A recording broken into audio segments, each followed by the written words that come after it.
So this morning we will be in Genesis 42 through 50, and we are finishing up our study of Genesis. We've been looking at the whole story of Scriptures, what we call God's unfolding grace. And we've been in a 7-part series just at the beginning and taking a look at what God is doing as far as his redemption and salvation plan. And this morning specifically, we're going to be looking at the providence of God, especially as we finish up Genesis 50, and looking at how things have moved from the garden now to the ending point in Egypt. Looking at God's promises and how he's fulfilled everything that he has promised his children. Now, to give you a quick summary, in Genesis 1 to 3, we began looking at creation in the fall. We looked at how men and women are created in God's image to know him, to enjoy him, to walk in his ways. And we saw rebellion and sin, and we also saw grace. If you remember, we need to have a big view of sin and an even bigger view of grace. We also saw a seed of a promise that we didn't fully know or understand in Genesis 3:15. This vague promise of leaving the garden when God is actually narrating the curses for sin and rebellion, that God laces those curses with this promise, or he embeds this promise. And that was there's going to be a descendant of Eve that would one day strike the serpent's head. Figuratively, so he's going to strike a death blow to the serpent. But the serpent would strike his heel, so that he would be injured in doing it. And we see that this promised descendant is going to come out of Adam and Eve and their rebellion, but also we have this seed of hope and promise. In Genesis 6 through 9, we took a look at Noah and the flood. And we looked at judgment and salvation. And then we also looked at covenant and faith. And we saw how in stories like the flood that sin continues to matter to God. And we saw God's unfiltered description of how he saw sin on the earth. Remember, it said in people's, they were always continually evil. What a description of us. And so God is going to show us through the flood that sin matters. It matters enough for God to reset everything and save Noah and his family. And we saw that on the other side of judgment is salvation. We saw God judge and we saw God save. And we saw God covenant. We're going to see this rainbow that God is going to give to mankind as a sign that I will never destroy the earth again. But on the other side of that covenant was that we were to believe. Is that God's promises will be trusted. God's going to show us how this works. He makes promises and gives us promises, and we walk in faith.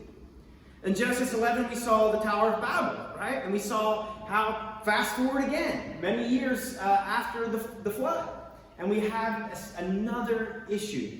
We have God's people that he created to know him collecting in this plain. They're going to make a tower.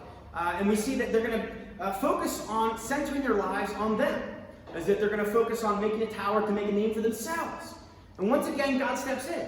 And this time, instead of judging, God is going to judge it a different way. And he's going to confuse the languages and still send people out so they'll fulfill his mission of being fruitful and multiplying and filling the earth and being his image bearers. In Genesis 12 to 36, we looked at this promise, this covenant, that's first going to come to Abram and then move on to his descendants. And so in the middle of Genesis, we have this narrative of starting off looking big picture, and then it narrows down to one man and God's promises, God's covenant promises to Abram. And we're going to see how God comes really in the middle of the mess, right? We're going to see not a family who is this righteous family who is earning God's favor and grace. We see a family in a mess that God is working to redeem through his promises. And so we see Abram, and we're going to see this child of promise, Isaac, that Abram and Sarah have in their old age. And then we're going to see Isaac have Jacob and Esau, and we're going to follow Jacob.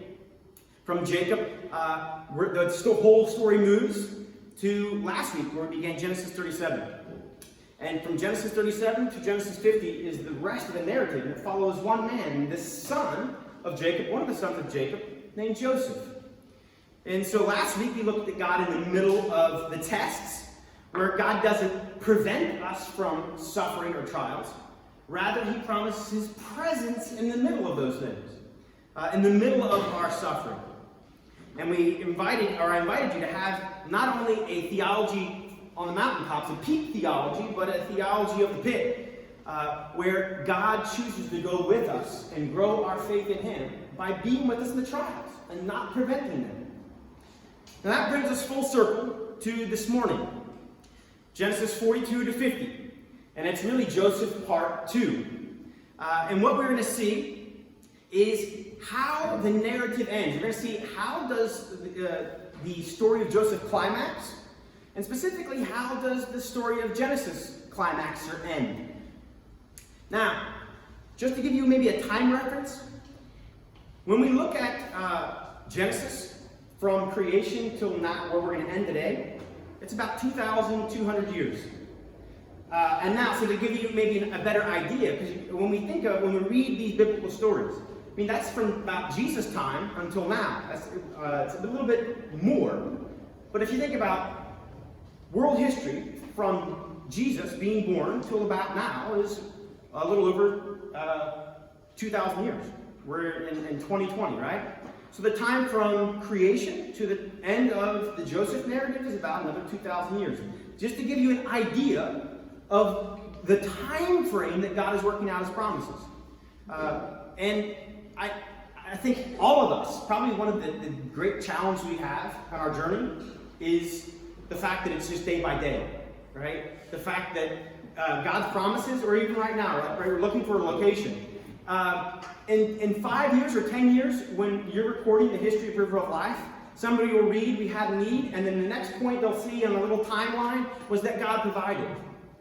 But honestly, the journey is lived out afternoon by afternoon and hour by hour and week by week as we're trying to figure out what do we meet this week? What does the service look like if it's in a home? Literally, all of the little things that go along. And so maybe that time reference will just help you understand 2,200 years. In the life of Joseph, when we arrive today, remember we talked about from Joseph's journey from being sold to the pit to being nominated, basically number 2 in all of Egypt, was 13 years.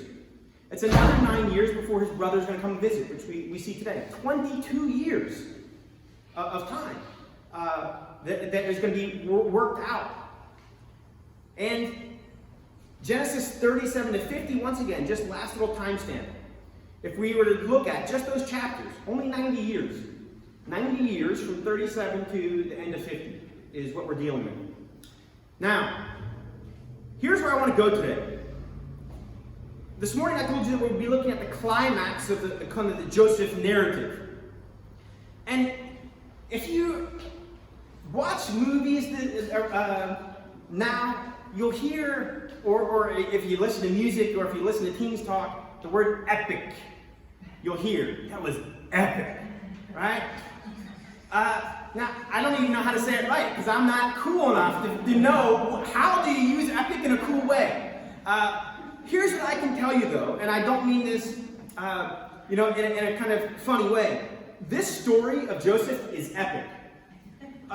This narrative from 37 to 50 is one of the greatest pieces of literature in all of the world.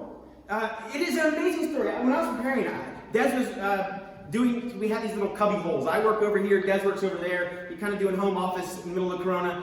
I couldn't contain it. I was reading the story over and over again, and I told Des, this is one of the most amazing stories ever. Anything besides the story of Jesus Christ, right? And the reason is because Jesus' story contains within it the world's greatest news. But apart from that story, this is one of the most amazing story sets in all of Scripture. The intrigue, the deception, the deceit, the rise to power of a commoner in another land that is not his own. Just the way that God works, the things that it says that we're going to study today. This passage, honestly, I get excited when I think about the story of Joseph and what it teaches us, it really is epic. If ever there was a word that we say, that was epic. This is epic, and I don't mean it in a cool way. I mean, one of the stories that shapes history. And it shapes the church, and it shapes God's people. Because Joseph's story is life-transforming. And we can read it, and it speaks into our theology, and it speaks in how we understand God. It speaks into how we understand sin. It speaks into God's promises. And we're going to study that today. So, now, let me tell you where we're going, because I need to give you a little mind map here. So here's the big idea, what I'm driving at today, because 42 to 50, that's a lot. And I'm trying to just walk you through the highlights of those chapters. And I don't want to forget to tell you what I'm driving at. So here's what I want you to see. This story is not about what is taking place on the outside of Jacob's life, right? The fact that he rose to power. It's not the externals. This story is about a journey with God, and it's about what God is doing inside of Joseph. It always is. The story that God is writing is not about the external factors. It's always about what's going on inside our hearts, of how God is transforming us through the events, through those external factors, through the fact that Joseph was in the pit, through the fact that Joseph was sold to Potiphar, through the fact that Joseph was in prison. Those are the external factors, but this main storyline is always, what is God doing in Joseph? And so the climax of the story is about forgiveness, and it's about a foundational doctrine called providence that is formed in Joseph's heart. It's about how God is working in Joseph to give him an understanding of how God works with people and how he always fulfills his promises and how he provides salvation. And so what I want to focus on is how God is going to open Joseph's heart to forgive, and how God is going to open his eyes to see his providence. That's where the main focus is of these stories, right? I want you to see how God is going to open Joseph's heart to forgive, and how God is going to open his eyes to see his providence. Now, 42 to 50. I'll give you a few links for the story, right? We're going to start with a famine in chapter 42. From that famine, we're going to move to a story that leads into forgiveness in chapters 42 to 45. In chapters 46 to 48, we're going to be reminded of God's faithfulness, how he's always faithful to his promises, and we're going to see the Israelites' fruitfulness in their new land. We're going to kind of come to the end in Genesis 49, and we're going to look at his final words, the blessing of Jacob's sons, right? He's going to bless and pray over those 12. And we're going to end with a look forward. Genesis 50 ends with Joseph looking forward and saying, I'm dying, but I want you to carry my bones. I want you, because their eye is still on the promise. Their eye is on the promised land, because they believe God is faithful, and he's shown himself to be faithful. Joseph is dying, and he says, carry my bones away. And so we're going to take a look forward about what is next, specifically how it looks forward to Exodus. And we'll take a look at that foundational doctrine that must serve as a foundation of all that God is doing and working out in his plans for salvation, and that is providence. All right, so if you're strapped in, let's get started, and let's take a look at this idea of famine. In chapter 42, we begin with Jacob sending his sons to Egypt. Now, let me back up. In Genesis 41, when Joseph is interpreting Pharaoh's dream, it says this. Joseph says, I told Pharaoh, God has shown to Pharaoh what he is about to do. And so in Genesis 41, we're clearly seeing that the famine is something that is going to be caused by God. In Genesis 41:32, it says, the doubling of Pharaoh's dream, remember Joseph, when we're at the section, Joseph interpreted Pharaoh's dream for him. And the doubling of Pharaoh's dream means that it is fixed by God, and God will bring it about. What will God bring about? A famine. So let's read 42:1-5. When Jacob learned there was grain for sale in Egypt, he said to his sons, why do you look at one another? And he said, behold, I have heard there is grain for sale in Egypt. Go down and buy grain for us there, that we might live and not die. So 10 of Joseph's brothers went down to buy grain in Egypt. But Jacob did not send Benjamin, Joseph's brother, with his brothers, for he feared that harm might happen to him. Thus the sons of Israel came to buy, among others who came, for the famine was in the land of Canaan. Now, just a couple items. The context is Jacob and his family are in Egypt. Jacob / his name was changed to Israel. And the famine's great. You got to understand, so here's a patriarch who's been promised this land, and you can probably understand his reluctance to send his sons to Egypt. In his mind, everything that is happening, and here's this God who has always provided for us, is that he wants to stay in the land and trust God's promises. But they reach the point where literally they're starving to death. He says to his sons, don't look at each other, go and do something. Go down to Egypt. And you notice there's this introduction of this Benjamin. Benjamin is going to be the very brother of Joseph. Joseph doesn't know him yet, doesn't even know he exists yet. But it's the youngest son of Jacob, and it's from the very same mother of Joseph. This is going to be integral in the story. And so we move forward, and so what you see in this famine, God is setting up this reconciliation. Think about this. This is why I told you the story is epic. We have this famine, and it's going to drive Jacob to send his sons to Egypt. They're going to get to Egypt, and who is in charge of Egypt and is giving out the grain? It's Joseph, their very brother, who they sold into slavery. You couldn't write this stuff if you just think about how unlikely the circumstances would be that would bring this about. In 42:9 it says this, and Joseph, so let's fast forward. These men are going to come. They're going to present themselves just like everybody else. There's probably a long line waiting to see Joseph, to interact with him, and to get grain. In this line are now 10 Jewish brothers. I was curious. When did Joseph see or even recognize or think, I wonder if that could be my brothers? Imagine the anticipation of seeing them maybe inch forward in this line, of getting closer and closer. But they now come. 42:9 says, and Joseph remembered the dreams that he had dreamed of them. And he said to them, you are spies who have come to see the nakedness of the land. Let me summarize what happens. They come forward, they want grain, they bow down. And Joseph remembers something that had happened so many years ago. He had a dream, long before all this began, that the sun and the moon and the stars would bow down to him. That there was a sheaf, that sheaves of grain would bow down. And Joseph is wondering, what does all this mean? And for the first time, Joseph recognizes God's fulfillment and God's hand in what is taking place. Immediately comes the dream that he had dreamed before. And Joseph is going to accuse his brothers of being spies. Now, I'm going to have to fast forward so that we can get to reconciliation forgiveness. Here's what takes place next. And by the way, just imagine the drama of that scene. Imagine the feelings that Joseph is going through.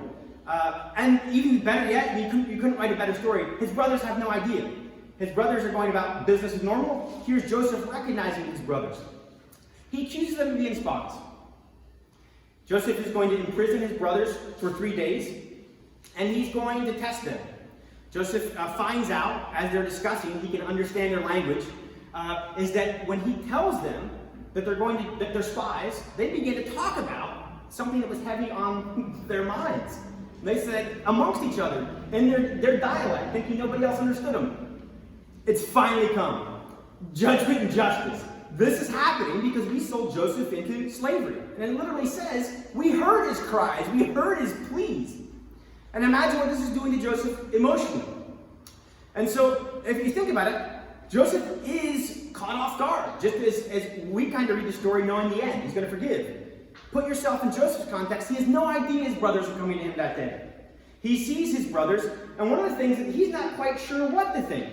He accuses them of being spies, and then he's going to tell them, he's going to put them in prison. He hears his brothers discussing, and it wrenches his heart emotionally. As a test, he sends them away and puts all their money back in their sacks.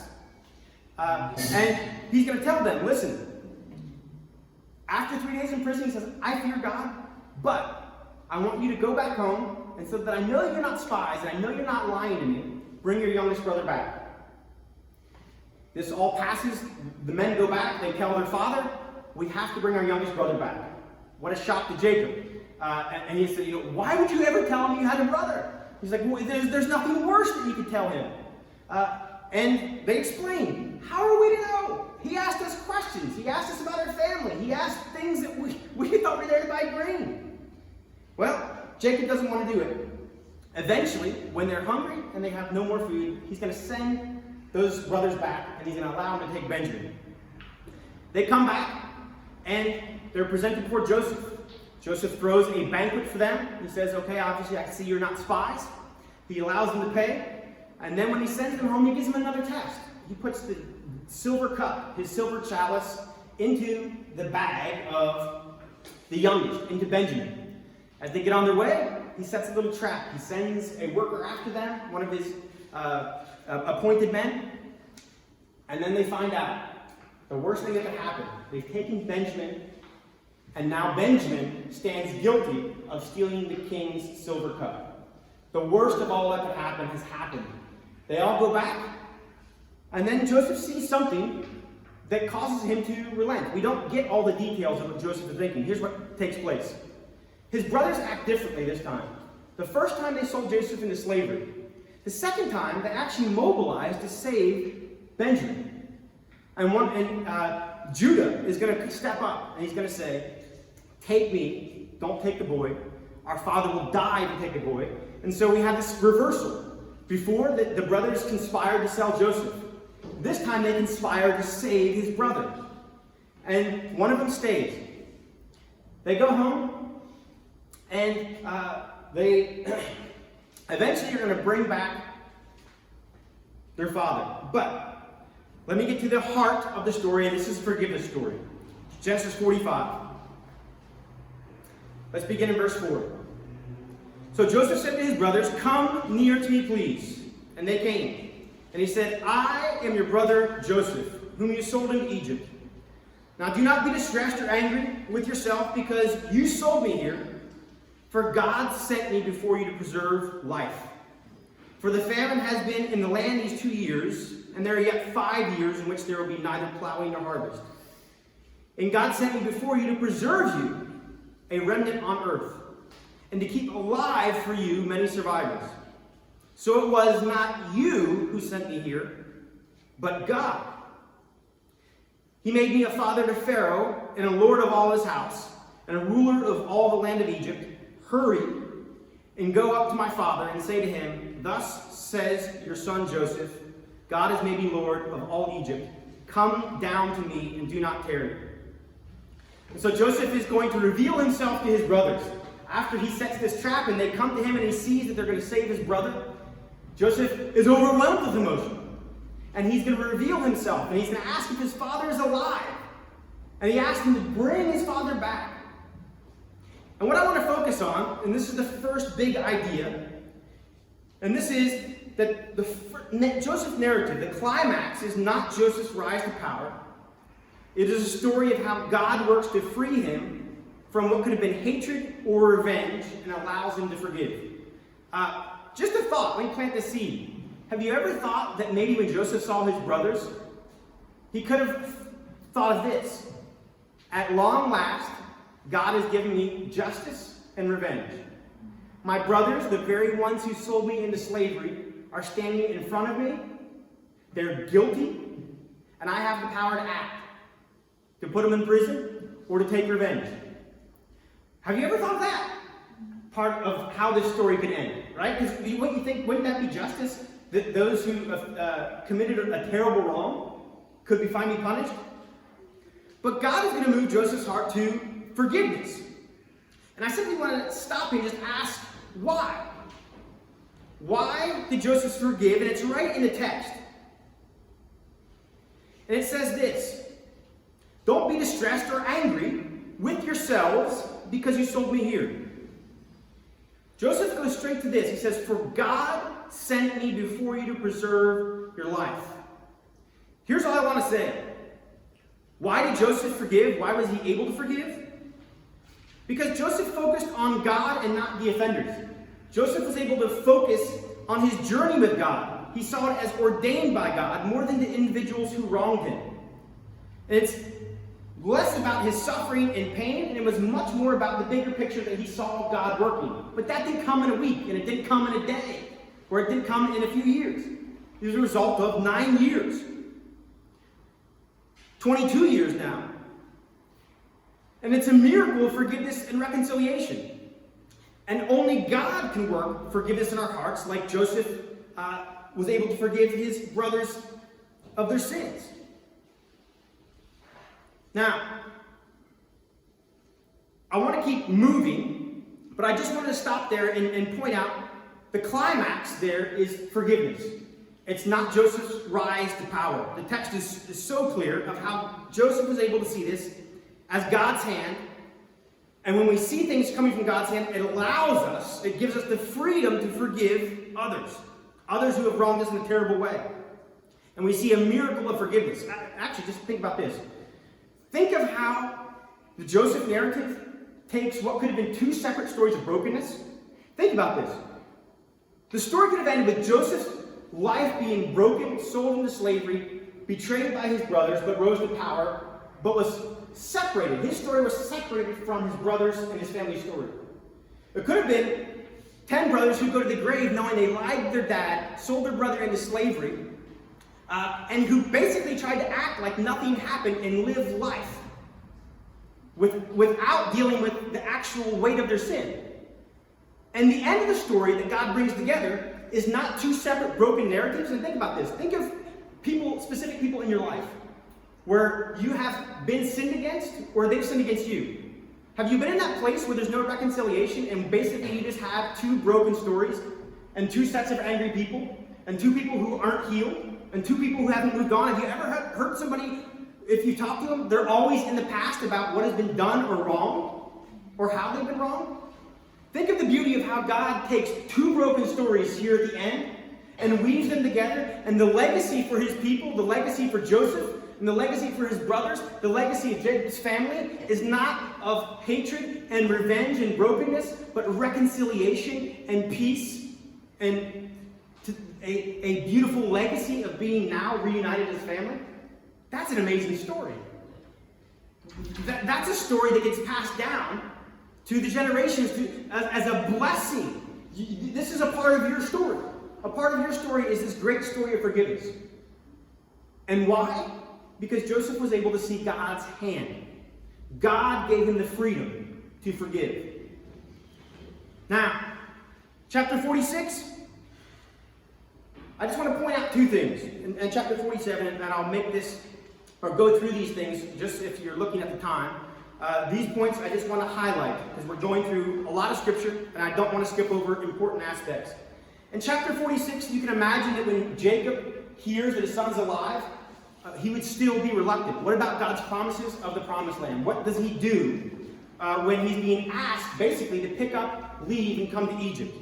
And God is going to comfort those fears. So in Genesis 46, 1-4, it says, "So Israel took his journey with all that he had, and he came to Beersheba. And he offered sacrifices to the God of his father Isaac. And God spoke to Israel." Remember, Israel means Jacob, one and the same man, in visions in the night, and said, "Jacob, Jacob." And he said, "Here am I." Then he said, "I am God, the God of your father. Do not be afraid to go down to Egypt. For there I will make you into a great nation. I myself will go down with you to Egypt, and I will bring you up again. And Joseph's hands shall close your eyes." So God is going to give him promises and says, don't fear. God is going to, once again, the reason I point this out is because over and over and over again, God delights in calming his people's fears and reminding them that I will be faithful to my promises.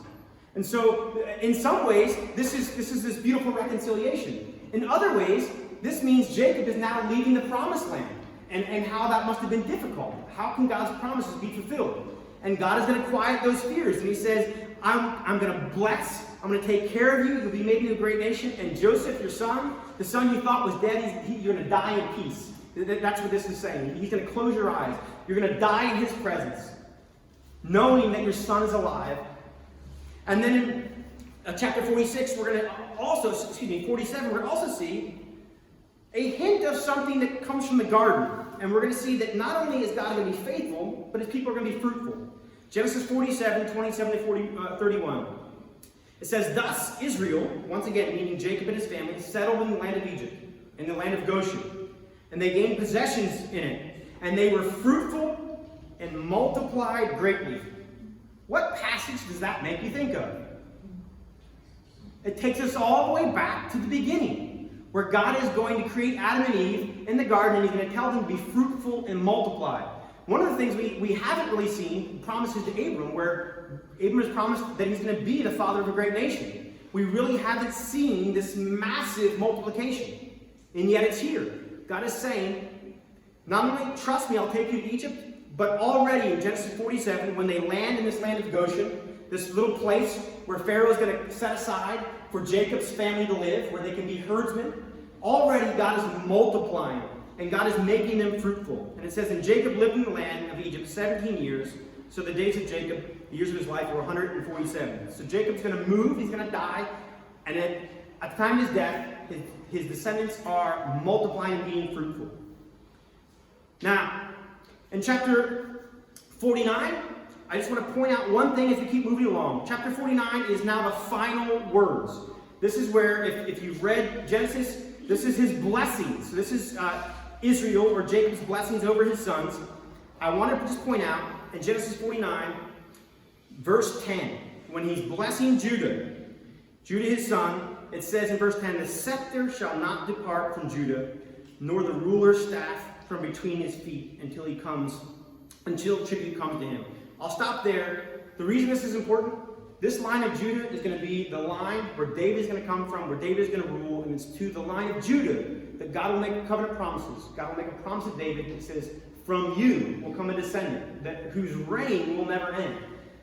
Jesus is going to come from out of these promises in Genesis. God is going to take the line of Judah. It says the scepter. What does it mean, the scepter? This is basically when you have a king or queen, right? They always have like a crown and a scepter, right? There's these symbols. When you saw in England, when a new monarch is nominated, what do they have? They have these symbols of power. They'll be holding a scepter, and I think there's, I don't know what it's called, there's like a ball that they held in England, right? And so this text is promising us God is going to work through Judah. Now, lastly, so I'm going to bring it home. We're going to go to chapter 50, and this is going to be the second point. What are the two main things? What is the climax of the story? The first is God opening Joseph's heart to forgive. And the second is opening his eyes to see his providence. Let me just read in 15 to 21. Jacob has now passed away, and his brothers are concerned. And they thought, maybe Joseph has allowed us to live while Dad's alive, because he didn't want Dad to see any more violence. But now that he's dead, what happens? And you're going to see how God has been working in Joseph's heart to transform his understanding of how God fulfills his promises and how God is working out his plans. It says, when Joseph's brothers saw their father was dead, they said, it may be that Joseph will hate us and pay us back for all the evil we did to him. So they sent a message to Joseph saying, your father gave this command before he died. Say to Joseph, please forgive the transgressions of your brother and their sin, because what they did to you was evil. And now, please forgive the transgression of the servants of God of your father. Joseph wept when they spoke to him. So his brothers came to him and fell down before him and said, where are your servants? But Joseph said to him, and this is one of the most important verses in the Bible. It's definitely one of the most important verses in Genesis. Do not fear, for I am in the place of God. Do not fear, for am I in the place of God? As for you, you meant evil against me, but God meant it for good, to bring about that many people should be kept alive as they are today. So do not fear, I will provide for you and your little ones. Thus he comforted them and spoke kindly to them. Let me just focus on that one statement, because this one statement is you read the book of Genesis and you read the rest of Scriptures, this is one of the most important statements that we see in the book of Genesis. What you intended for evil, God intended for good. And that one verse is called what we might call God's providence. And that one verse connects basically from the garden all the way through the end of Genesis, all the way to the cross, and from the cross forward. And what we're going to see is that God has a plan to fulfill his promises, and he will do so no matter what evil might come. That his plan is indestructible in a sense. Let me define providence. If you're familiar with catechisms, the Heidelberg Catechism, by the way, which is a beautifully written catechism, has a lot of heart to it. It says this: what is the providence of God?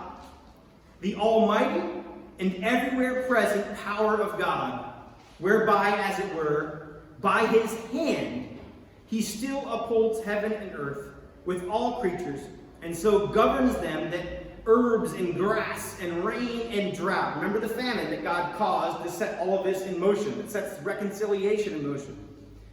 Fruitful and barren years, meat and drink, health and sickness, riches and poverty, yea, all things come not by chance, but by his fatherly hand. And then it asks this question. It says, why should we study this? What good will it do? Here's how Heidelberg answers it: that we might be patient in adversity, thankful in prosperity, and for what is future have good confidence in our faithful God and Father, that no creature shall separate us from his love, since all creatures are so in his hand that without his will they cannot so much as move. And then it quotes Matthew 10:29. It says, are not two sparrows sold for a cent? Yet one of them will not fall to the ground apart from your Father. Think about this with me. Joseph's statement of understanding how God has been working in all of Genesis. What does it mean about life? So when we think about God's providence, first and foremost, it means that God is in the details of every aspect of our lives. God's providence means that R.C. Sproul has a saying, he says, if there is one maverick molecule, maverick meaning a molecule, a single molecule in all the world that had the freedom to control itself.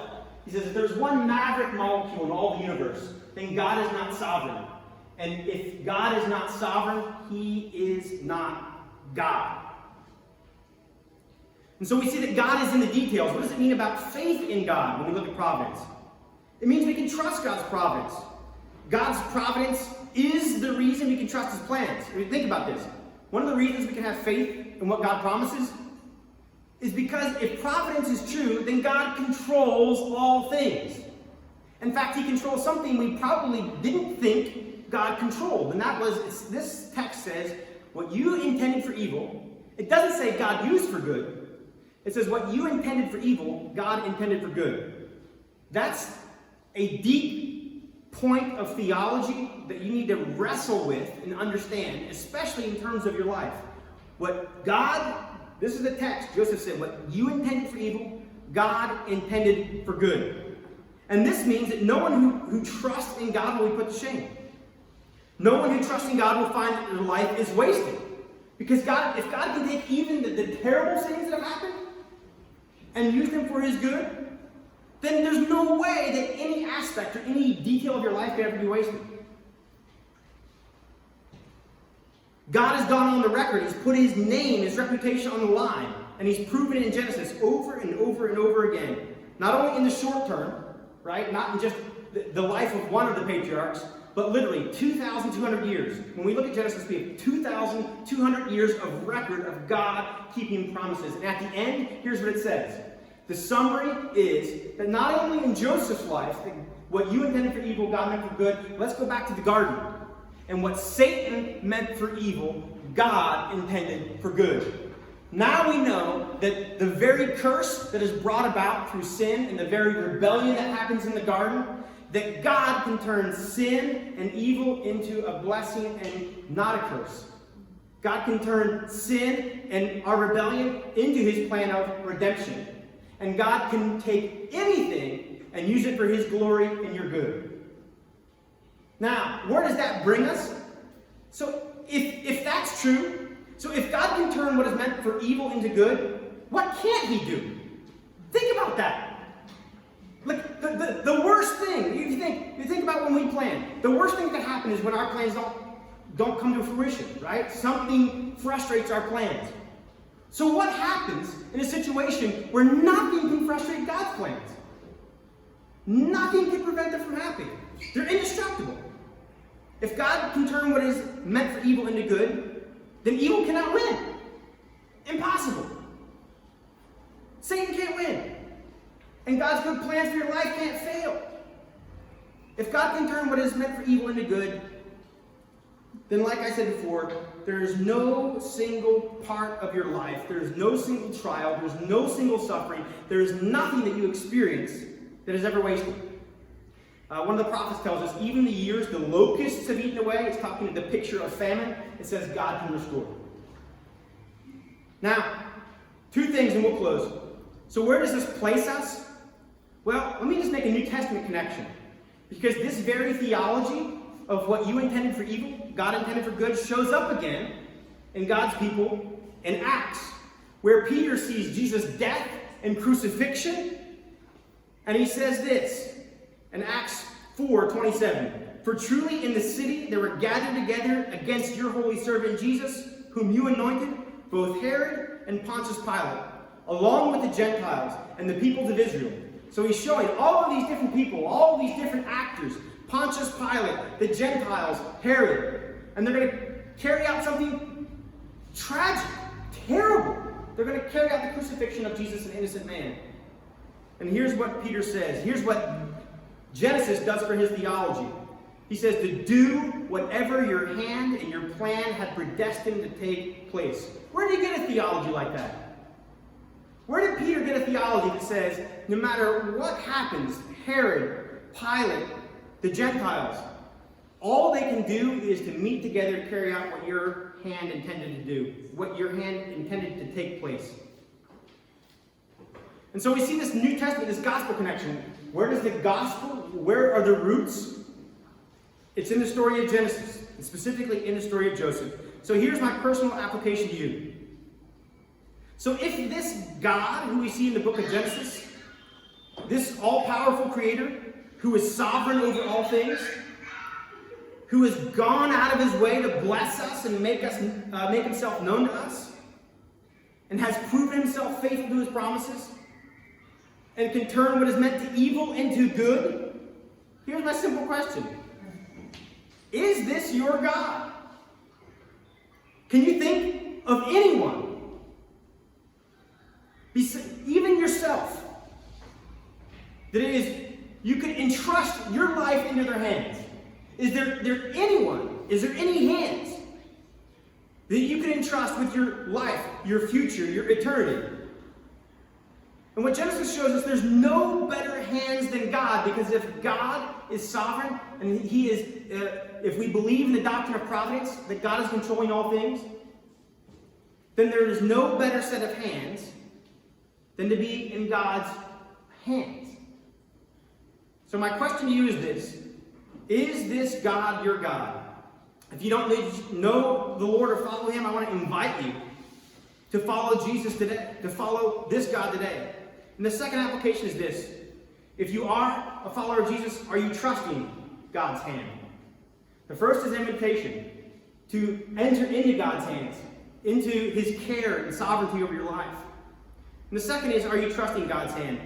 I don't know what your situation is, and I don't know what's taking place in your life. Here's what I know. Life throws curveballs, and life has not only hills, but it also has valleys. It has the peak and it has the pinnacle. And we live it every day and every week. So my invitation to you is this, application is, are you trusting God's hand? Like Joseph, are you able to see God's hand in the events of your life? Meaning that perhaps you can forgive. Others you thought you can never forgive. Perhaps you can trust in the middle of the most unlikely of circumstances, that God is working out his will and promises. And let me just end this today. I told you I'd bookend our service with Psalm 46. This has a song that we have found, and it's just a beautiful psalm of worship. It's a psalm of looking to God. And I want to end our time, not only today, if I were to make a group application, it would be to be trusting God in the middle of these circumstances. God is asking us, literally, in a sense, to move from our little Canaan, where we were protected and had our facilities in Ecos, to a sense, we're moving out. And we're going to have to trust God to provide. In the middle of all that, let me ask you and invite you to trust in God as our refuge. And let's listen to this Psalm 46 as we close in worship.